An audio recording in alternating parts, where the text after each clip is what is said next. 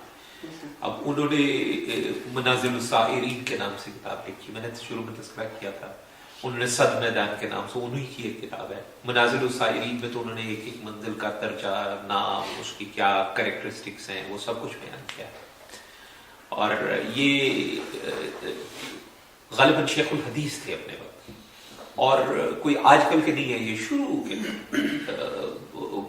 علماء میں شمار ہوتے ہیں، کافی اور محدثین میں بھی شمار ہوتے ہیں، تو انہوں نے بھی کتاب لکھی ہے، بہت لوگوں نے لکھی، حضور انشاءاللہ ہم بھی انشاءاللہ ایک بیماری کر کے انشاءاللہ ڈسکس، حضور میں بھی اس طرح بہت ساری چیزیں احادیث میں ہے، احادیث میں بہت ساری، مثلا یہ جو آپ بات بتا رہے ہیں تو اس کے لیے مسافے کا تھا، آپ سے سلام کریں تو آپ کے پھر وہ کسی نے کہا کہ اسلام کیا ہے، تو جواب یہ دیا کہ اسلام یہ ہے کہ تم سلام کرو چاہے تم اسے جانتے ہو یا نہیں جانتے، اور کھانا کھلاؤ چاہے تم اسے جانتے ہو یا نہیں جانتے۔ تو حدیث میں مکمل ہمیں ہر چیز مل جاتی ہے، اور اس کے بعد جو ہم کہتے ہیں نا کہ بزرگوں نے لکھا یا کیا لکھا، وہ میں سمجھتا ہوں وہ اس کی اس زمانے کے حساب سے تفسیر ہے، بس ایسے بالکل ایسے ہم اس کو یہ نہیں کہہ سکتے کہ انہوں نے کوئی ایسی چیز بیان کی ہے جو پہلے حضور صلی اللہ علیہ وآلہ وسلم نے بیان نہیں کی، یہ غلط بیان انہوں نے کیا، آپ سمجھ لیں کہ آج کے زمانے کے حساب سے کسی نے انہی چیزوں کو شرح کر دی ہے، تفصیل انٹرپریٹیشن کر دی ہے، تاکہ ہمیں سمجھنے میں آسانی ہو جائے۔ بہترین طریقہ کیا ہو سکتا ہے؟ تسبیح بھی، تسبیحات کا بھی ہے، بالکل ہے، تسبیحات کا بھی، جیسے میں عام طور پہ دوستوں کو اگر کوئی اس طرح پانا چاہے تو صبح ایک تسبیح جو ہے وہ دیتا ہوں استغفار کی، آپ لینا چاہیں آپ لے لیں، ہاں جی پوری نہیں، وہ ہم جو کرتے ہیں وہ ہے استغفر اللہ الذی لا الہ الا هو الحی القیوم واتوب الیہ، ہم یہ والی تسبیح، لیکن وہ بھی ٹھیک ہے، اس میں سے کوئی مطلب، ہاں تو وہ ہم کرتے ہیں۔ اس کے علاوہ ایک روایت میں یہ بھی ہے کہ جب اس کا مفہوم یہ ہے کہ جب ہم سے کوئی غلطی کوتاہی کوئی گناہ ہو جائے ہمیں فوری طور پہ جو ہے وہ استغفار کرنا چاہیے، اللہ سے مغفرت مانگنی چاہیے.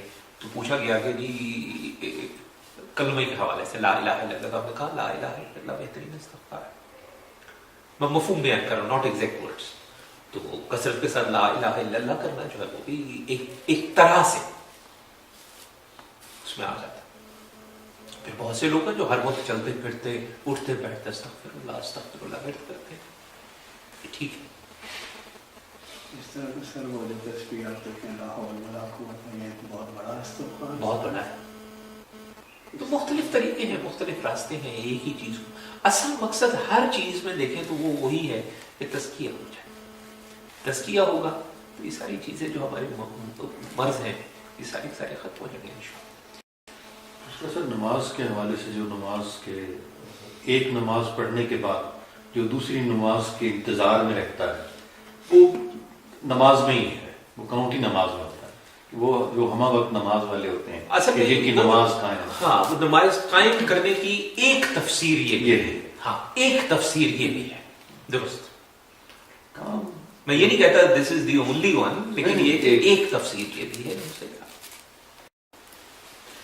سب تکبر کے بارے میں نے کہیں پڑھا تھا شاید زاویہ میں کہا کہ یہ جو جیسے کسی کو کوئی بات کا علم ہے، علم حاصل ہے، وہ دوسروں کو بتانا چاہتا ہے یا وہ ایک محفل سجاتا ہے، مطلب علماء کرام ہیں وہ آتے ہیں بتاتے ہیں، یا کوئی پروفیسر ہیں وہ کلاس میں، تو ان کا یہ سمجھنا یا کہنا کہ آؤ بچوں میں آپ کو بتاتا ہوں، اس میں بھی تکبر ہے.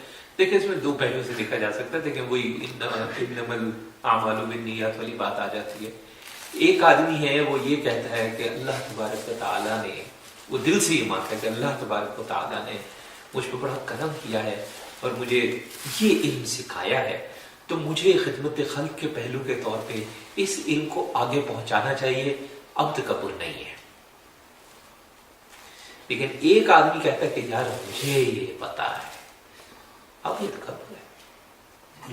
تھوڑا سا وہ جیسے کہتے ہیں نا، پھر وہی بات ہے کہ دل میں کیا ہے، جس کو دل میں کس بات کو رکھ کے اگلا جو ہے وہ بات کر رہا ہے اس پہ ہے. لیکن کامن زندگی میں ہم ایک دن میں میرا خیال ہے 500 دفعہ ان چیزوں سے تکبر کر جاتے ہیں. یا یہ یوں نہیں یوں کرنا. ہاں تکبر کر جاتے ہیں، بات درست ہے. یعنی مجھے پتا ہے اور نہیں، لیکن ان میں اتنے شکوک و شبہات جب پیدا ہونا شروع ہو جائے نا، یہ غلط چیز ہے کسی بھی معاملے میں مطلب میری رائے کے مطابق. اور دوسرا یہ کہ یہ آپ پر فرض بھی ہو جاتا ہے، جیسے رزق ہے، علم بھی ایک رزق ہے اور اس کو بانٹنا آپ پر فرض ہو جاتا ہے. اگر آپ اس کو سنبھالے رکھتے ہیں، بھائی میں کسی کو نہیں بتاتا. وہ جو پتہ نہیں میں نے ابھی کیا یہ نہیں، وہ جو میں لکھ رہا ہوں تو اس میں ایک وہ ہے نا فکرہ، وہ کہتے ہیں کہ جی جو علم ہوتا ہے وہ بھی کھڑے پانی کی طرح ہوتا ہے، اور وہ اگر کھڑا رہے تو وہ اس میں بدبو پڑ رہی ہے. اس کی بدبو ختم کب ہوتی ہے؟ جب اس کو کہیں پہنچانے کا کوئی انتظام کیا جائے، اس کو بہایا جائے. جب تک پانی بہے گا نہیں اس میں بدبو آئے گی. تو وہ کہتے ہیں کہ جناب والی علم جو ہے وہ بھی پانی کی طرح ہے کہ اگر وہ بہے گا تو وہ ٹھیک ہے، اگر نہیں بہے گا تو بدبو دے گا، اور وہ بدبو اس معاملے میں تکبر کی صورت میں آئے گی. جو قاری صاحب نے میں جو کچھ روایتیں بتائی تھی، یعنی وہ کہتے ہیں یہ شاید حدیث ہے کہ اس کی ورڈنگ یہ ہے کہ علم سیکھو اور سکھاؤ پھر آگے. یہ تو مشہور ایک جو ہے وہ روایت مانی ہے، مغرب کا وقت ذرا قریب ہے، تیاری کریں.